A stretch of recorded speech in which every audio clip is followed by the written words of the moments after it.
Welcome to my channel. இன்றைக்கு நம்ம ஸ்டோரிக்குள்ளே போகலாம் வாங்க. இந்த பொண்ணுடைய பேர் மேரி.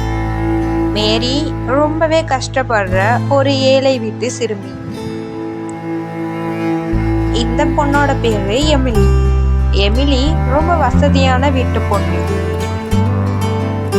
ஒரு நாள் ரோட்ல ஒரு பாட்டி நடந்து போயிட்டு இருக்காங்க. கொஞ்ச நேரத்துல அவங்களால நடக்க முடியல. அப்போ எமிலி அந்த பக்கம் இருந்து வரா. எமிலி கிட்ட ஹெல்ப் கேட்டதுக்கு உனக்கெல்லாம் பண்ண முடியாதுன்னு திமிரா பேசிட்டு போறா. இன்னொருத்தர்கிட்ட ஹெல்ப் கேட்குறாங்க. அவருமே எனக்கு லேட் ஆயிடுச்சு அப்படின்னு சொல்லிட்டு போயிடுறாரு. எல்லாரும் வர்றாங்க, யாருமே ஹெல்ப் பண்ண மாட்டாங்க பாட்டிக்கு.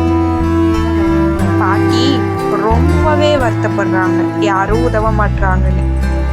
அப்பதான் அந்த இடத்துக்கு மேரி வரா. மேரி, பாட்டி நான் உங்களுக்கு உதவுறேன் வாங்க அப்படின்னு சொல்லி பாட்டிய அவங்க வீட்டுக்கு கூட்டிட்டு போறா.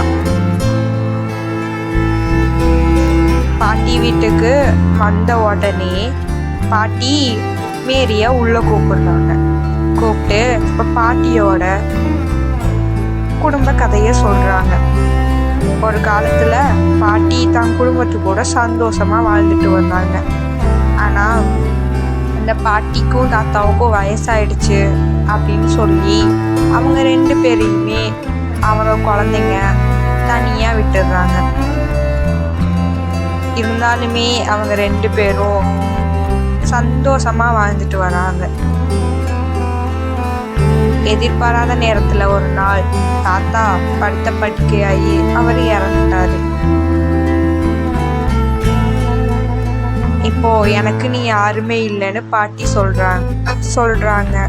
அப்போ மேரியும் சொல்றா எனக்குமே யாரும் இல்லை அப்படின்னு.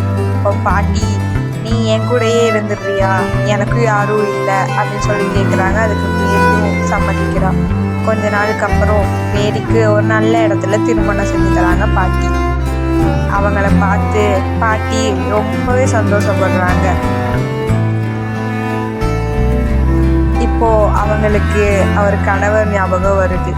அவர் எவ்வளோ சந்தோஷமா நம்மளை பார்த்துக்கிட்டாரு அப்படின்னு ஒரு நிமிஷம் யோசிக்கிறாங்க. இப்போ மேரி அம்மாவும் ஆக போறா. பாட்டி ரொம்பவே சந்தோஷமா இருக்காங்க. இப்போ குழந்தை பிறந்தாச்சு.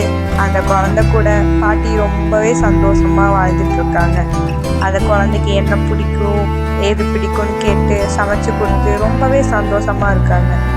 அவங்க குடும்பத்து கூடவே ரொம்ப ஹாப்பியா பாட்டி யாருமே இல்லாம இருந்தாங்க. இப்போ அவங்களுக்குன்னு ஒரு குடும்பமே கிடைச்சிருக்கு. குடும்பங்கிறது கடவுள் நம்மளுக்கு கொடுக்குற ஒரு வரம். இவங்க வயசாயிட்டாங்க அப்படிங்கிறதுக்காக நம்ம பெற்றோரை நம்ம எப்பயுமே கைவிடக்கூடாது. நம்ம தான் நம்ம பேரண்ட்ஸை நல்லா பார்த்துக்கணும். தேங்க்ஸ் ஃபார் வாட்சிங். நெக்ஸ்ட் வீடியோவில் பார்க்கலாம். பாய் லட்டூஸ்.